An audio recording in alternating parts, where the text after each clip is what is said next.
Prepare to dive into the tale of a plant that has stirred up controversy and intrigue. In a story as twisted and wild as the jungle from which it hails, this plant, named after the social media personality who popularized it and poached it. This will challenge your perceptions of legality and morality. Once fetching hundreds of dollars during the pandemic, this extraordinary plant, now sold by Costa Farms for a mere $40, unveils the advantages of tissue culture. This is the story of the recently described Alocasia tandurusa, also known as Alocasia Jacklyn. And you are Jacklyn, right? Yeah, yes I am. Our story begins 8,000 miles from Los Angeles on the enchanting islands of North Sulawesi, Indonesia. This Alocasia, known locally as Tanurusa since 2006, is a botanical wonder, boasting purple striped petioles and deeply lobed leaves with delicate hairs gracing the leaf tops. It's a plant that, for decades, hardworking carpenters would bring home to their wives, long before the popularity boom. The name Tanurusa is a poetic fusion of tanduk and rusa, meaning deer antlers in Indonesian. As of September 2023, this plant is officially recognized as a distinct species, thanks to the work of Hay and Pramswara. However, the rise in its popularity on Instagram has led to the decimation of its wild population. The authors of the paper even hesitate to disclose precise collection locations to prevent further poaching.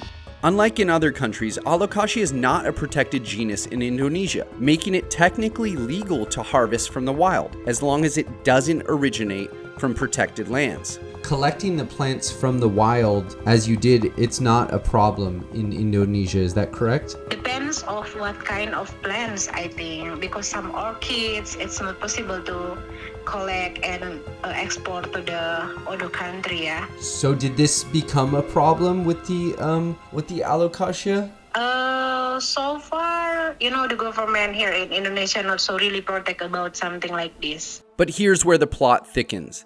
Alocasia Jacklyn was in fact eventually collected from protected lands, blurring the lines of legality and morality. Before the popularity, it was likely collected in legal areas of the jungle, breaking no laws. According to Jacklyn Pelendato, Tanurusa had been traded locally since 2006, but in 2020, she stumbled upon this captivating plant while camping and hiking in the Indonesian mountains. Her story, portrayed in a reenactment on YouTube, showcases her legal collection of the plant. After the collection, she posts it onto Facebook groups, and this is the original popularization of the Alocasia Jacklyn. We'll let her explain. Were you exploring looking for these plants in particular?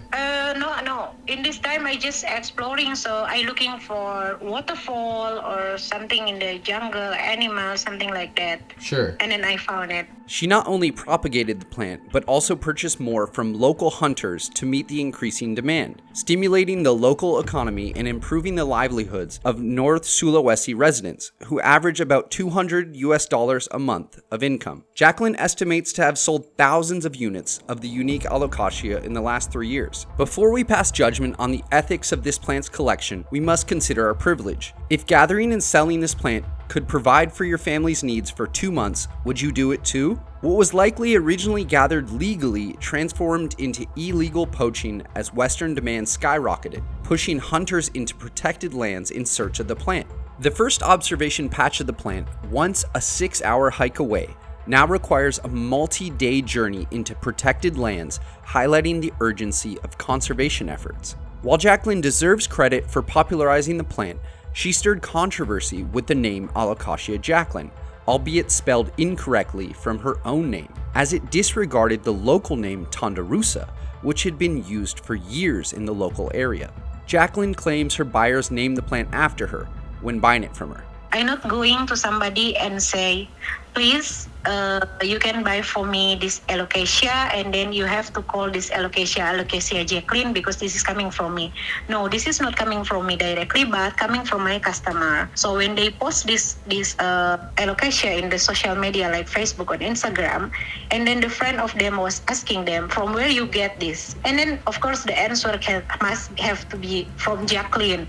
So starting from this time, and then the people call, it's Alocasia Jacklyn because this coming only from me in the first time. Some claim the elusive Alocasia was sold to Jacklyn under the name Tanurusa, but she chose to overlook that, leading to skepticism within the plant community. This came after she had been found selling local undescribed Alocasia as Alocasia Zebrina, when it was not. Another issue lies in the conflicting narratives regarding how she acquired the plant. Did she collect it herself from the jungle floor as the reenacted video shows? Or did she buy it from villagers, which is what we were told, and is what she posted on her own Instagram in 2021? In her own words, it was discovered not in the forest, but already in residents' homes in several villages. When I questioned this conflicting story of how she collected it, I was left on red, and our conversation stopped. So I found your Instagram post about the facts behind Alocasia Jacklyn Part 1. You say in there that I discovered the exact month of August 2020, and then you say not in the forest, but already in the resident's home in several villages. So is that saying that you did not find it in the forest?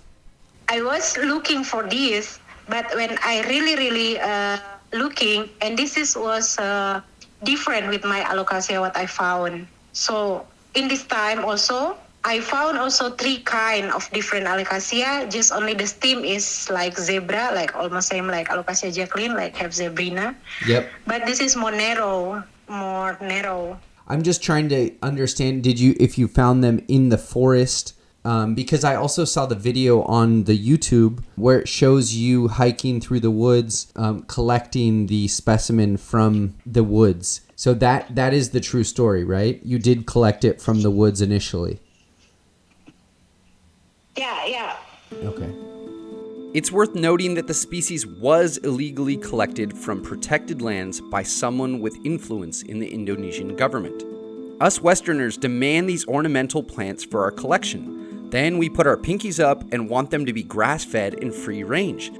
It just doesn't work like that. The natural habitat of Indonesia may allow for wild aroids to thrive just by the roadside, but this species faces a complex challenge with the potential for extinction. The popularity of Alocasia Jacklyn has prompted tissue culture, limiting further habitat destruction and bringing down the price of the plant to under $50, a promising development. Though Tanurusa will likely always be referred to as Jacklyn, its original name has finally been established as a species.